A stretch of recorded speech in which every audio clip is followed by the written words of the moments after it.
இராணுவ புலனாய்வு பிரிவினுடைய முன்னாள் பணிப்பாளர் மேஜர் ஜெனரல் சுரேஷ் சாலேவுக்கான தடுப்பு காவல் மேலும் 90 நாட்களால் அதிகரிக்கப்பட்டுள்ளது. இன்று 25ஆம் தேதி அவருக்கு மேலும் 90 நாட்கள் தடுப்பு காவல் வழங்கப்பட்டிருக்கிறது. என்னென்று சொன்னால், அவருக்கு தடுப்பு காவல் வழங்க வேண்டாம், விசாரணை நடத்துங்க, ஆனால் தடுப்பு காவல் வேண்டாம் என்று சொல்லி அவருடைய மனைவி கடிதம் எழுதியிருந்தார். பிறகு அவருடைய தாயார் கடிதம் எழுதியிருந்தார் ஜனாதிபதி அனுரகுமார திசாநாயக்கா அவர்களுக்கு. இருந்தாலும் சட்டம் தன்னுடைய கடமையை செய்யும் என்கின்ற அடிப்படையில் நீதிமன்றத்தால் இந்த உத்தரவு வழங்கப்பட்டுகிறது. ஏற்கனவே அரசாங்கம் சொல்லிக் கொண்டிருக்கிறது, நாங்கள் நீதிமன்ற நடவடிக்கைகளுக்குள்ள தலையிடுறதில்லை, எந்த ஒரு அரசியல் தலையீடும் இருக்காது என்று சொல்லி. எனவே ஜனாதிபதி அவர்கள் அந்த கோரிக்கையை பெசாபத்துக்கு அங்கே போட்டிருப்பாருன்னு நினைக்கிறேன். அதனால் நீதிமன்றம் தன்னுடைய இஷ்டப்படி தங்களுடைய நடைமுறை எதுவோ அதன்படி அவருக்கு 90 நாட்கள் தடுப்பு காவல் வழங்கப்பட்டுகிறது. உங்களுக்கு ஞாபகம் இருக்கும் நினைக்கிறேன், சுரேஷ் சாலே பிப்ரவரி மாதம் 25ஆம் தேதி கைது செய்யப்பட்டவர். அப்போ இன்றைக்கு ஆகஸ்ட் 25, அப்போ 181 நாட்கள் முடிஞ்சிருக்குது. அதன் அர்த்தம் என்னென்னு சொன்னால், 90 நாட்கள் படி 2 தடவை அவருக்கு தடுப்பு காவல் வழங்கப்பட்டு இது 3வது தடுப்பு காவல் என்று சொல்லலாம். இந்த 2வது தடுப்பு காலம், 2வது 90 நாட்கள் காலப்பகுதியில் சுரேஷ் சாலே என்ன செய்தவர் என்று சொல்லி உங்களுக்கு தெரியும். உண்ணாவிரதம் இருக்க ஆரம்பித்து கனகாலம் தொடர்ந்து உண்ணாவிரதம் இருந்து அவருடைய உடல்நிலையை அவரே கெடுத்து கொண்டார். அதுக்கு ஒன்றுமே செய்ய முடியாது. இப்போ நீதிமன்றம் அது எதுக்குமே எடுபடையலை. நீங்கள் உண்ணாவிரதம் இருந்தாலும் சரிதான், நீங்கள் என்ன செய்தாலும் சரிதான், அல்லது உங்களுக்கு சார்பாக வெளியில் இருக்கிறாக்கள் அடையாள உண்ணாவிரதம் இருந்தாலும் சரிதான், என்ன நடந்தாலும் சட்டம் தன்னுடைய கடமையை செய்யும் என்று சொல்லி இப்போ 90 நாட்கள் மேலதிகமாக வழங்கப்பட்டுள்ளது. இன்றைக்கு நீதிமன்றத்தில் முற்படுத்தப்பட்ட மற்றொரு முக்கியமான நபர், முக்கியமான பாதாள உலக குழு உறுப்பினர் கெஹல்பத்ர பத்மே. இன்றைக்கு பார்த்தீங்கன்னு சொன்னால், ஒரு கருப்பு கலர் ஷர்ட்டோட முடியெல்லாம் நீளமாக வளர்த்து கொண்டையெல்லாம் போட்டு நெத்தியில் பெரிய ஒரு பொட்டு வச்சு அந்த சினிமா படங்களில் வர ஹீரோக்கள் மாதிரி, முதலும் அப்படித்தான், இப்போவும் ஜெயிலுக்கு இருந்தும் நல்ல வடிவாக இந்த வேலை தான் பார்த்துக்கிறவங்களோடக்கு நீதிமன்றத்துக்கு பலத்த பாதுகாப்போடு அழைச்சி வரப்பட்டிருந்தவர். நீதிமன்றத்தில் செப்டம்பர் மாதம் 3ஆம் தேதி வரைக்கும் அவருக்கு விளக்கமறியலில் வைக்க சொல்லி நீதிபதி உத்தரவு பிறப்பித்திருக்கின்றார். கோட்டை நீதவான் நீதிமன்ற நீதிபதி அசங்க எஸ் போதராகம அவர்கள் இந்த உத்தரவை பிறப்பித்திருக்கின்றார். அதே போல கெஹல்பத்ர பத்மியோடு சேர்த்து பானந்துர நிலங்க அவரும் நீதிமன்றத்தில் முற்படுத்தப்பட்டு அவருக்கும் செப்டம்பர் மாதம் 3ஆம் தேதி வரை விளக்கமறியலில் வைக்கும்படி நீதிபதி உத்தரவு பிறப்பித்திருக்கின்றார். கெஹல்பத்ர பத்மி எதற்காக கைது செய்யப்பட்டார், எப்படி கைது செய்யப்பட்டார் என்று சொல்லி ஏற்கனவே நிறைய வீடியோக்களை நிறைய செய்திகளை நாங்கள் பார்த்துருக்கிறோம். அதனால் அதை தவிர்த்திருவோம். அவர் இப்பொழுது செப்டம்பர் மாதம் 3ஆம் தேதி வரை விளக்கமறியலில் வைக்கப்பட்டுள்ளார். துபாயில் கைது செய்யப்பட்டு இலங்கைக்கு அழைத்து வரப்பட்டிருந்த மற்றொரு மிக முக்கியமான பாதாள உலக குழு உறுப்பினர் 7 கொலை சம்பவங்களுடன், குறைஞ்சது 7 கொலை சம்பவங்களுடன் நேரடி சம்பந்தம் உள்ளவர் தான் பஸ் லலித. அவர் நேற்று திங்கட்கிழமை இரவு கட்டுநாயக்கா விமான நிலையம் ஊடாக இலங்கைக்கு அழைத்து வரப்பட்டிருந்தார். இப்போ நீங்கள் வீடியோவில் பார்க்குறீங்கள், ஆளை பார்த்தா அவ்வளோ பெரிய உசாரான ஆள் மாதிரி தெரியலையே, 7 கொலைகள் செய்கிற அளவுக்கு ஆளில் தெம்பு இருக்கிற மாதிரி தெரியலையே என்று பார்த்தீங்கன்னு சொன்னால், அப்படித்தான் நோஞ்சான் மாதிரி தான் இருக்கணும். ஆனால் செய்கிற வேலைகள் முழுக்க இப்படியான வேலைகள். தனியாக கொலை சம்பவங்கள் மட்டுமில்லாமல் கடத்தல்கள், மற்ற பாதாள உலக குழுவால் என்னென்ன வேலைகள் எல்லாம் செய்ய முடியுமோ அவ்வளோ வேலைகளை செய்து பெரிய ரெக்கார்ட் வச்சவர் தானா இந்த பஸ் லலிதா என்று சொல்லப்படுற நபர். துபாயில் ஏற்கனவே கைது செய்யப்பட்டு நேற்றிரவு அழைத்து வரப்பட்டிருக்கின்றார். ஆள்கிட்ட எக்கச்சக்கமான சொத்துக்களும் இருக்காம், எல்லாம் சட்டவிரோதமான சொத்துக்கள். அப்போ அதை பறிச்செடுக்கிறதுக்கு தான் சிஐடியில் தனியொரு பிரிவே இருக்கிறார்கள். குற்றப்புலனாய்வு பிரிவில் பிசிஐடி என்று சொல்லி சட்டவிரோத சொத்துக்கள் பிரிவு. எனவே அவர்கள் பார்த்துக் கொள்வார்கள். எனவே பஸ் லலிதாவுக்கு சொந்தமான அனைத்து சொத்துக்களும் மிக விரைவில் பறித்தெடுக்கப்பட்டு அரசாங்க சொத்தாக மாற்றப்படும் என்று சொல்லி எங்கள் எல்லாருக்குமே தெரியும். எனவே விசாரணைகள் தொடர்ந்து இடம்பெற்று வருகின்றன. முதல் கட்டமாக 72 மணி நேரம் அவருக்கு தடுப்பு காவல் வழங்கப்பட்டிருக்கிறது. 72 மணி நேரம் முடிஞ்ச பிறகு என்ன நடக்கும் என்றது எங்களுக்கு தெரியும். 3 மாதங்கள் தொடர்ந்து தடுப்பு காவல் வழங்கப்படும் என்று சொல்லி எதிர்பார்க்கலாம். அப்புறம் அந்த 3 மாதம் முடிஞ்ச பிறகு அடுத்த 3 மாதம் வழங்கப்படும். இதுதான் இப்போ தொடர்ந்து நடந்துகிட்டே வருது. எனவே பஸ் லலிதா இனி இப்போதைக்கு வெளியில் வர முடியாது. அவர் சேர்த்த அவ்வளோ சொத்துக்களும் பறிமுதல் செய்யப்படும். அடுத்ததாக 2 சுவாரஸ்யமான செய்திகள். ஒன்று புறக்கோட்டை மத்திய பேருந்து நிலையம் இருக்குத்தானே, அங்கே நடைபெற்றது. மற்ற சம்பவம் கல்கமுவ என்று சொல்லப்படுற ஒரு கிராமத்தில் நடந்தது. 2ஐயும் பார்ப்போம். முதலாவது புறக்கோட்டை மத்திய பேருந்து நிலையத்தில் என்ன நடந்ததுன்னு பார்த்தீங்கன்னு சொன்னால், உங்கள் எல்லாருக்குமே தெரியும், பல மில்லியன் கணக்கான காசு செலவழித்து அது புனரமைக்கப்பட்டது. அந்த பேருந்து நிலையம் புதிதாக புனரமைக்கப்பட்டு பெயிண்ட் எல்லாம் அடித்து கட்டட வடிவமைப்பெல்லாம் மாற்றி எல்லாம் நீட்டாக செய்யப்பட்டது. அப்பயே அரசாங்கம் சொன்னது, இதை இதே அழகோட இதே மாதிரி பத்திரமா பாதுகாக்க வேண்டியது பயணிகளுடைய பொறுப்பு, பொதுமக்களுடைய பொறுப்பும் தான். பொதுமக்கள் வந்து அதை குப்பையாக்கக்கூடாது, அதை வந்து சும்மா வெத்திலையெல்லாம் சப்பி கண்டடம் எல்லாம் துப்புறது, இந்த மாதிரி வேலையெல்லாம் பார்க்கக்கூடாது.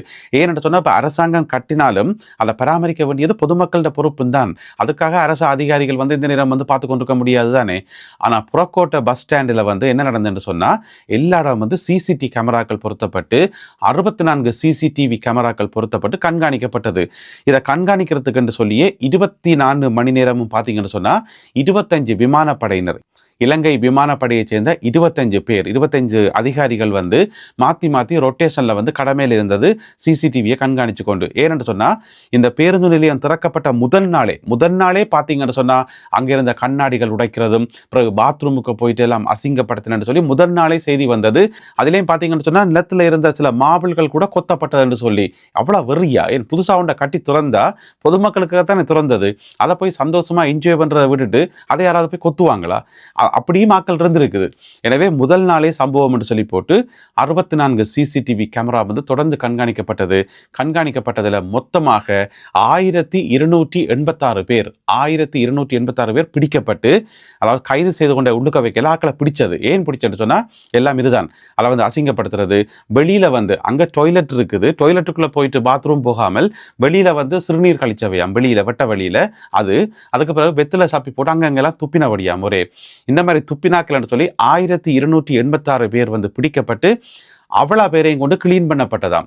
ஒரு இடத்துல வந்து ஒருத்தர் வெத்திலையை சப்பி போட்டு துப்புறாருன்னு சொன்னா உடனே சிசிடிவியில பார்த்துட்டு பின்னால அப்படியே விமானப்படை வந்து உடனே பிடிச்சால எங்க ஐசை போறீர் கிளீன் பண்ணுமென்று சொல்லி உடனே ஒந்த ஸ்பாட்ல வச்சு ஆளை கிளீன் பண்ண வைக்கிறதாம். இப்படி வந்து 1000க்கும் அதிகமானவர்கள் இதுவரைக்கும் புறக்கோட்டை மத்திய பேருந்து நிலையத்தை வந்து கிளீன் பண்ணியிருக்கணுமாம் என்று சொல்லி இந்த சுவாரஸ்யமான செய்தி தெரிவிக்கிறது. எனவே இனியும் யாராவது துப்புவினமா இருந்தா வேறொன்றும் இல்லை, கிளீன் பண்ணி போட்டு போகணும்.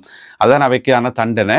என்ன பிரச்சனை சொன்னா யோசிச்சு பாருங்க, ஒருத்தர் வந்து பஸ்ஸில் ஏறுறதுக்கு அவசரமா ஓடி போறார், எங்கேயோ தூரத்துக்கு போறதுக்கு வைங்களேன், கொழும்புல இருந்து தூரத்தில் இருக்கிற ஒரு இடத்துக்கு போறார், ஏற்கனவே பஸ் டிக்கெட் எல்லாம் வாங்கிட்டார், இந்த பஸ் வலிக்கிற போது ஓடி போறார், போற வழியில வாக்கி இருக்கிற வெத்திலையை துப்ப முடியும், அதை துப்பி போட்டு விடுறார், பின்னால வந்து பிடிச்சா இப்படி இருக்க முடியும். யோசிச்சு பாருங்க, பஸ் போயிடும், வாங்கின டிக்கெட்டும் வந்து வேஸ்டா போயிடும். அதுக்கு பிறகு அங்கே நின்றவரெல்லாம் கிளீன் பண்ணி போட்டு அடுத்த பஸ்ஸை பிடிச்சி திருப்பி டிக்கெட் வாங்கி கொண்டு தான் போகணும். தேவையா இது? எனவே தனியாக புறக்கோட்டை மத்திய பேருந்து நிலையம் மட்டுமில்லாமல் இலங்கை முழுவதும் நாட்டில் எந்த இடத்துல புதுசாக ஒரு விஷயம் கொண்டு வரப்பட்டாலும் அதை பராமரிக்க வேண்டியது பொதுமக்களுடைய கடமையும் தான். யோசிச்சு பாருங்க, கோடிக்கணக்கான காசு செலவழித்து யாழ்ப்பாணத்தில் ஆரிய குளம், அந்த குளம் வந்து புனரமைக்கப்பட்டு அதுக்கு பெரிய லைட்ஸ் எல்லாம் பூட்டி திறப்பு விழாலாம் செய்யப்பட்டது. கொஞ்ச நாள் கழிச்சு பார்த்தீங்கன்னு சொன்னால் அந்த ஆரிய குளம் இருக்கிற குளங்களுக்குள்ளே வந்து குப்பை குளமாக இருந்தது, அதுக்குள்ளே கூட போடாத கஞ்சல்களே இல்லை. அப்போ அப்படி செய்யலாமா? செய்யக்கூடாதுன்னு. அப்போ எல்லா பொதுமக்களோட பொறுப்பும் தான் அது. அந்த இடத்த வந்து சுத்தமாக இருக்கணும், நாங்கள் கொண்டே உரிய குப்பை தொட்டிக்குள்ளே கொண்டே போடணும்னு சொல்லி அந்த விழிப்புணர்வு வந்து எல்லா மக்கள் மத்தியிலையும் பெறணும்.